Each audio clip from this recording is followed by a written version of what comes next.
Palmeiras lá no Allianz. Nossa, cara, ali eu me iludi, meu irmão. Ali eu me iludi. Puta, que baita jogo, viu? Foi o ano que ele foi rebaixado, né, cara? Não, pra você ver, eu sempre discuti isso no grupo nos grupos do WhatsApp, né? Eu sempre falo isso aqui, que o treinador é 80% de um clube. Porque, assim, o Ceará, naquela época, já não era exemplo de organização, longe disso. Então, quando você tem um treinador acima da média, como é o Dorival, em meio também àquele caos, ele conseguiu fazer o time jogar uma bola redonda, né? E eu vejo que muito do crescimento do rival, não quero tirar aqui os méritos do Marcelo Paes, né? Mas muito do crescimento do nosso rival hoje é graças a um treinador que eles possuem, que é acima da média, e é um cara de caráter, que não larga o clube deles. É um cara que não larga. Então, assim, quando você tem um treinador acima da média, que dá prosseguimento a um trabalho, É comprometido. é comprometido, isso a gente tem que elogiar o Vojvoda, cara. É um cara que eu torço contra, que é meu rival, mas é um cara que eu tenho respeito quanto ao caráter dele. Pelo jeito, é um cara. Deixa eu te fazer uma pergunta. Tu acha que Rogério Ceni e Vojvoda ia dar certo com o Robson de Castro? Olha, eu não sei se seria sucesso total, até porque, para mim, na minha opinião, desde que eu acompanho o Ceará 2001 ali, o Robson foi terrível. Foi terrível. A gestão do Robson de Castro foi terrível. Então, assim, eu acho que poderia dar certo durante um tempo, pela qualidade que eles possuem. Porque o Dorival deu certo durante o tempo que ficou aqui, né? Tanto é que eu falo que teve um divisor de águas, Carlos, que eu não esqueço mais essa. O Ceará foi jogar com o América Mineiro, né? Esse que você falou, esse jogo que nós ganhamos de 2-0, que até o Galhardo estava lá com o Robson lá no Independência, né? Bateu forte, a gente tinha ganho do Independente lá na Argentina, né? Aquele sonho, toda aquela ilusão. E aí eu lembro que o Flamengo demitiu o Paulo Souza, né? E naquele período o Fortaleza era lanterna, tá passando por uma crise horrorosa lá. E o Ceará estava mais ou menos ali em 11º, décimo, estava com uma campanha bem estável na Série A, né? E aí, o que acontece? O Flamengo teve como prioridade o técnico do nosso rival. Queria contratar ele. E disse que ia pagar a multa e tudo, e ele falou que não iria. Olha só, ele negou um elenco com o Flamengo, ele estava na lanterna com o Fortaleza, sendo pressionado, ele negou e ficou no clube. E aí, quando o Flamengo recebeu o não dele, a segunda opção e foi atrás de quem? Do Dorival. Aí o Dorival, ele só fez assim com o dedo, o Dorival foi embora. Tu sabe por que então, que assim, ele não ia funcionar com o Ceará? Primeiro, no Ceará, Robson de Castro não deixava ninguém mandar. Eu digo mandar de dar carta branca. Até pelos modos operandi que ele tem lá dentro. O mérito do Marcelo Paes foi ter aberto o clube para o Rogério Ceni e depois ter escancarado o clube para o Vojvoda. Aqui, você tem isso mesmo, você foi muito assertivo, viu, Carlos? Muito assertivo. Ele escancarou o clube, literalmente. Isso foi com o Rogério Ceni, né? O Rogério Ceni foi mais confiado, né? O que fez foi mandar derrubar as arquibancadas lá para fazer um centro de excelência. Academia, fisioterapia, piscinas térmicas. Fez um outro clube. Graças ao Rogério Ceni. O Vojvoda veio só complementar. E aí, na parte de futebol, ele está dando mais resultado, até para ter mais tempo, né? Ter mais tempo. E é um cara fiel. Certo? Lógico. Eu diria assim, olhando para os dois parâmetros, né, Carlos? O ciclo do voo um dia vai acabar. Lógico, não tem nada que é para sempre, né? Inclusive, os resultados podem não vir e a torcida, como já pediu lá atrás, a cabeça do treinador. Né? Por mais que eu acho que é um treinador que fosse do Ceará, não queria que saísse tão cedo, mesmo sem resultados, porque é um treinador, além de fiel, né? Um treinador que tem caráter. E a gente vê o jeito dele, né? É um cara inteligentíssimo, estratégico. Você acabou de falar sobre a estratégia dele no campeonato lá do Penta, né? Então, já no Ceará, isso não ia dar certo nunca. Porque os caras lá têm uma soberba, os caras lá se acham os bambambam. Olha, o limite é aqui. É tanto que o Ceará só trouxe o treinador O Ceará saiu de Thiago não, de Dorival, certo? Que veio porque queria recomeçar, senão não teria vindo. Aceitou as condições do Ceará, o elenco que o Ceará tinha, de não pedir, porque era aquela velha cartilha que eu sempre falava. O Ceará, quando chega, tem que seguir a cartilha da diretoria. Qual é a cartilha? O elenco é bom, estamos estudando, contratação só se precisar mesmo. O patrimônio nós temos uma estrutura boa. Nós viemos por causa do projeto, ninguém sabia que projeto era esse. Era um projeto de rebaixamento. Então sempre tinha essa cartilha. E mesmo assim o Dorival veio e fez um belo trabalho, porque ele é bom, cara. Ele é bom. Eu vejo hoje a seleção, que apesar de ser muito cedo de falar, se comprometendo, correndo pelo Dorival, um amistoso. Sim. Não é verdade? Os caras... Sim. O Dorival ali foi um cara que revolucionou. Inclusive, eu vi o Fernando Sobral. O Fernando Sobral é aqui da minha cidade, eu moro em Sobral, né? Eu acompanhei uma vez o Fernando Sobral falando sobre isso, né? Ele disse que o Dorival, quando chegou, ele conseguiu unir o grupo de uma forma e acertar taticamente o grupo de uma forma que os caras entravam em campo com aquela confiança e diziam assim, cara, vamos jogar por o cara que tá aqui do meu lado vai me ajudar. Se eu errar, o cara aqui do meu lado vai me apoiar. E quando o Dorival saiu, caiu toda essa estrutura, que a gente pegou o Marquinhos Santos, rapaz, é uma queda de nível absurda. Isso agora, é onde eu quero chegar, né, Edgar? O cara sair de Dorival para Marquinhos Santos, meu irmão, é de você sair de uma Ferrari com um Fusca 73, cara. Mas o mesmo cara... É verdade, viu? Gostei da comparação. Você querer apostar a corrida numa Ferrari, tá lá pau a pau, aí você passa para um Fusca para disputar uma corrida, você fica lá atrás, foi o que aconteceu. E aí, depois do Dorival, do Marquinhos, ele trouxe quem? Trouxe o Lúcio. O Lúcio foi depois do Marquinhos, teve um antes, não? Não. Não, porque quando o Marquinhos caiu, o Juca ficou 1 ou 2 jogos, aí chegou o Lúcio. Inclusive, o Lúcio iludiu muita gente, que o Lúcio estreou contra o Flamengo lá no Maracanã, 1-1. A gente jogando bem. Aí depois teve o jogo do Santos aqui, 2-1 pro Ceará, não foi? Que a gente ganhou 2-1. Que aí, quando passou aquele jogo do Santos, cara, por isso que eu falei... Léo Chu fez gol, né? Ou não? Não, o Léo Chu atirou embora. Não, Léo... Não é Léo foi Chu, não. O é não é aquele pontinho que tá nos Estados Unidos, que é da categoria de base, não é não? Vixe, agora eu não lembro mais. Está nos Estados Unidos? Sim. Não recordo.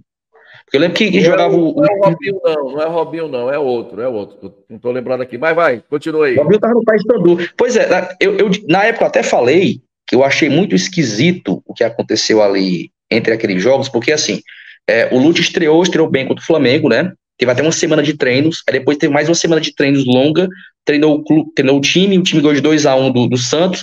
Naquele momento, a gente se afastou da zona de rebaixamento, estavam 6, 7 pontos da zona de rebaixamento, e aí o próximo jogo era contra o São Paulo, e a gente perdeu de 2-0, até aquele jogo que a gente teve 2 jogadores expulsos, se você lembra. Parece que a partir daquele jogo contra o São Paulo, aconteceu alguma coisa ali dentro. Eu acho que não somente atraso salarial, que já é também um grande problema, mas outras coisas também. Aconteceu algo ali. Não sei, eu tô aqui cogitando, né? Que aconteceu algo ali dentro, a partir daquele jogo do São Paulo, que a gente passou 7 ou 8 rodadas, conquistando 2 pontos em 7 ou 8 rodadas. Rapaz, cara, minha careca aqui se deve muito a essa época aí. Caiu boa parte do cabelo, aquela época ali que você estava sendo rebaixado, porque eu lembro que eu me perguntava assim, cara, se a gente for pegar jogador por jogador, a gente não tem elenco para cair. Só que eu estava muito por fora, e eu acho que a maior parte da torcida também estava por fora, desses atrasos salariais que já ocorriam no clube. Tanto é que o Elpidio, eu vou falar agora da figura do Elpidio aqui, né? Os áudios do Elpidio começou a surgir ali no final de 2022, né? E na época, eu cheguei a pensar assim, não, esse cara tá louco. O Ceará não atrasa salários, né? E tudo. Só que aí, quando o Elpidio já tava falando que o negócio tava sério lá dentro, que tava quase quebrado, ninguém deu ouvido pro cara. Isso eu tenho que dar crédito para o Eupídio. E hoje, muitas das coisas que ele falou é verdade. Aconteceram. Não somente aconteceu, como já estava acontecendo e ninguém sabia. Edgar, a primeira pessoa que falou que o CT, a estrutura do treinamento do Ceará não estava mais no CNPJ do Ceará foi o Eupídio. Descobriu que foi criada uma associação paralela para evitar o penhor, né? Para evitar o penhor, com certeza, né? Aí a pergunta que fez na época, não é tudo em dia. O time não deve a ninguém. Porque se vendiam um Ceará mentiroso. Se vendiam uma coisa mentirosa. Aí Sim. Perguntou, que medo é esse? Porque os caras já sabiam da merda que estavam fazendo. E muita coisa tem que ser prestado contas, porque eu já vi nessa pegada, não é da agora, não. A gente não é marinheiro e tá surfando nessa vibe, não. Eu já falei isso há 3, 4, 5 anos. Quem acompanha o Resenhando sabe disso. Certo? Então eu posso falar com propriedade, é tanto que eu abri aqui as portas para o Eupídio, porque eu acreditava no Eupídio, porque eu já sabia de muitas coisas e desconfiava de outras coisas, e veio a calhar. E aí foi que a gente abriu aqui e o Eupídio realmente botou muita. Olha, a gente desdoutrinou a forma de acordar as pessoas. Muito torcedor. Muito tempo o torcedor chega para mim, Carlos Alberto. Eu te achava um fila da... Porque tu só fazia criticar. Eu falei, cara, é porque me incomoda o que estão fazendo com o clube, me incomoda. Resultado é uma coisa, você comemora ali, é uma coisa passageira. Mas o que está fazendo no clube é uma coisa constante que pode influenciar lá na frente, no futuro, como está acontecendo. O Ceará está perdendo torcida, cara. Essa geração de 2020 para cá, eu digo a geração de 12, 13, que está começando a ter discernimento do que é torcedor, ser torcedor, a gente está perdendo muitos. Por quê? Porque é o time das Planas Libertadores, é o time que mostra. Lógico, eles também trabalham muito bem isso, né? A parte. A própria mídia independente deles, né? Existe uma certa blindagem, né? A gente sabe que o trabalho é bem feito, certo? Mas aqui, graças a Deus, no nosso Ceará, aqui do nosso lado, a gente tem canais como Resenhando, tem canais como o Selmo, tem canais como o do Ayrton, tem canais como o próprio Mexicano, que tenta fazer o contraponto sem ser aquele empolgado, aquele emocionado. Lógico que é muito bom comemorar a vitória, ainda mais em cima do rival. Se o Ceará for fazer aqui uma festa, ótimo. Mas a gente não pode, o Edgar, de esquecer do clube, do que estão fazendo no clube, e que isso não sirva, pelo que o Haroldo está fazendo lá no Ceará, não sirva de muletas para a diretoria e para o babão, porque a coisa mais fácil é chegar e dizer, tá vendo? Tá vendo? Ó, o time foi campeão. Meu irmão, mas aquelas contas lá, e esses 30 milhões, e o dinheiro de sei de quem, da venda, não sei. Isso tem que ser prestado contas. É tanto que tem alguns conselheiros que estão tentando fazer uma auditoria, eu digo tentando, Edgar, porque todos os documentos não foram fornecidos. Os caras escondem, né? Os caras mandaram um e-mail aí com tudo bagunçado, tudo fora de ordem para dizer que mandaram, né? Várias páginas, tipo assim, é pro cara leigo não entender mesmo, sabe? Cara, assim, eu mandei. Sem pé e sem cabeça, ainda nem e-mail, é lá. Os caras vão lá, aí é filmado, os caras ficam filmando, fica fazendo, sabe? Tentando. Aquele teatro, né? Tentando causar temor em quem está olhando, né? Constrangir, tentando constranger quem está olhando. Porque quem está constrangido são eles, cara. Eles é que tem que prestar contas. Não quem está querendo salvar o clube na transparência. Porque só se dá para salvar o clube, Edgar, tem que saber realmente o tamanho do buraco. Agora os caras ficam escondendo, puxa dali, puxa da lá. Aí os caras ficam olhando papelada. Aí cadê isso aqui? Não, peraí, eu vou aqui. Aí vem o documento, aí não vem o documento errado, com data errada. Meu irmão, é uma bagunça. Aí, a forma de você postergar, né? A forma de você postergar, empurrar com a barriga. E sabe o pior, Carlos, que eu acho? Como é que se dá para tirar uma conclusão se nem todos os documentos não foram mostrados? Mas aí existe a esperança da justiça. porque fizeram uma petição para a juíza avisando que o que a juíza pediu não foi cumprido, que é disponibilizar toda a documentação e não foi. Está esperando a juíza se pronunciar. Pois não, Edgar?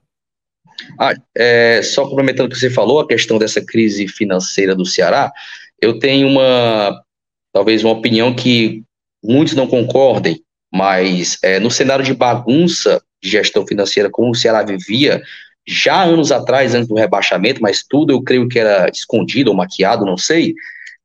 Eu acredito, Carlos, que se o Ceará não tivesse caído em 2022, tivesse sido rebaixado, por exemplo, em 23 ou em 24...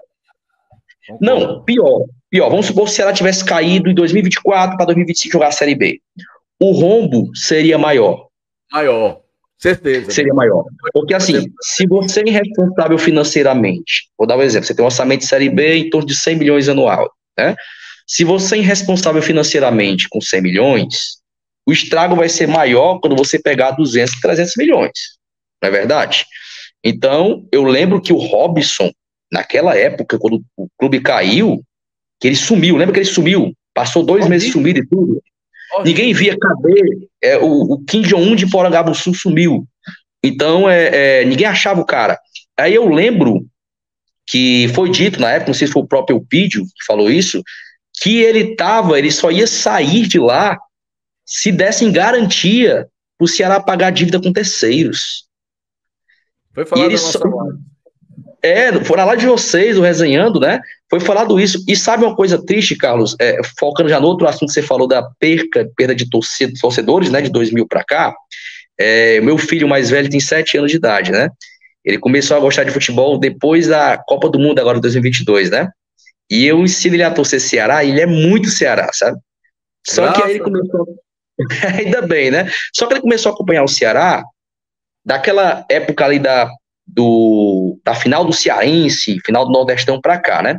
Eu lembro que teve um dia, naquela crise da Série B, que a gente tava empatando com o Ituano em casa, empatando com o Ponte Preta, perdendo fora. E aí ele sempre perguntou assim, 10 partidas sem ganhar.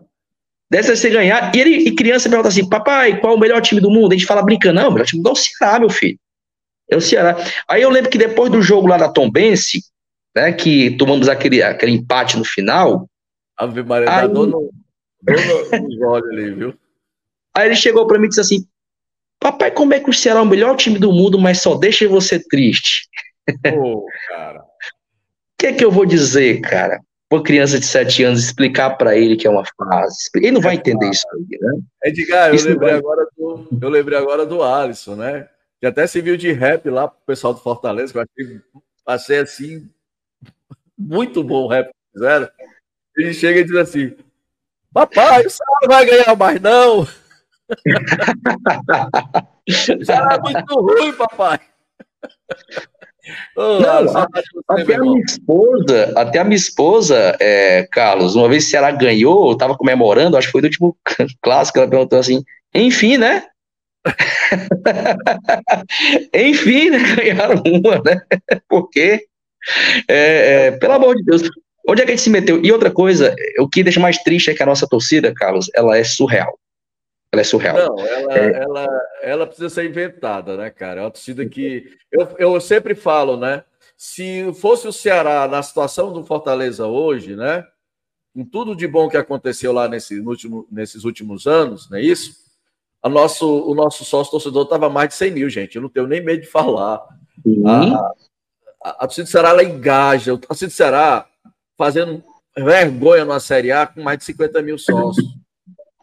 Sim. É verdade? Você lembra do Lúcio? Na época do Lúcio, eu lembro aí do Ceará tava lá embaixo brigando para não cair, aí fizeram um feirão de sócios, né? Sim, fizeram um feirão de sócios, chegou a 52 mil sócios. 52 mil sócios, hoje tá 30.200. Ainda tá muito. Ainda é muito com um clube que tá dando pouca alegria pro torcedor. Mas o torcedor compra, por quê? Porque tá lá para apoiar. Mas isso aí, tipo assim, não é mais você fazer o sócio do Ceará, você fazer essa compra, não é uma compra racional, é uma compra emocional. Ninguém vai chegar e dizer assim, cara, eu vou ver o sócio do Ceará porque eu confio no João Paulo. Porque eu confio na direção que está lá. Não, o cara disse, eu vou fazer porque eu amo esse clube, eu não quero perder nenhum jogo. Tipo, quando eu morava aí na capital, eu ia direto. Então, eu pago hoje o sócio mesmo que tá aqui no interior, né? Então, imagina quem mora aí na capital, o cara pensa assim, meu amigo, eu tô me linchando com o que tá acontecendo dentro do Ceará, eu quero ver meu time jogar.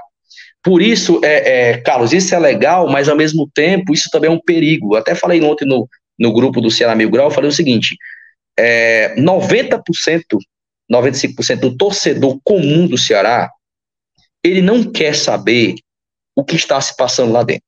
São apolíticos. Tipo, muitos não sabem nem quem é o presidente, ele quer saber de ver o Ceará ganhando, jogando. Essa é a maioria. Se o Ceará perder, porque assim, aquela visão rasa, né? Tipo assim, por exemplo, se o Ceará perder, pro torcedor comum, se ela perder o título cearense, Deus nos livre, mas se acontecer isso, quem vai ser a culpa? Vai ser do Mancini, vai ser do zagueiro, do atacante. Então, aquela boa parte da nossa torcida ainda está presa ao tempo. E nós talvez somos esses 10% que a gente quer se interessar o que ocorre dentro do clube, né? E a gente sabe que tudo que ocorre lá em cima respinga lá embaixo, no campo. Com certeza. É impossível não respingar. Eu acho assim que hoje tem essa blindagem com o elenco do Ceará, mas essa blindagem nós temos que torcer que ela dure mais tempo. Porque pode ocorrer, Carlos, de a crise, principalmente financeira, chegar a um ponto que os próprios jogadores não vão querer saber de jogar por treinador, por diretor de futebol, porque, não sei se você lembra, o Ceará começou a atrasar salários ano passado,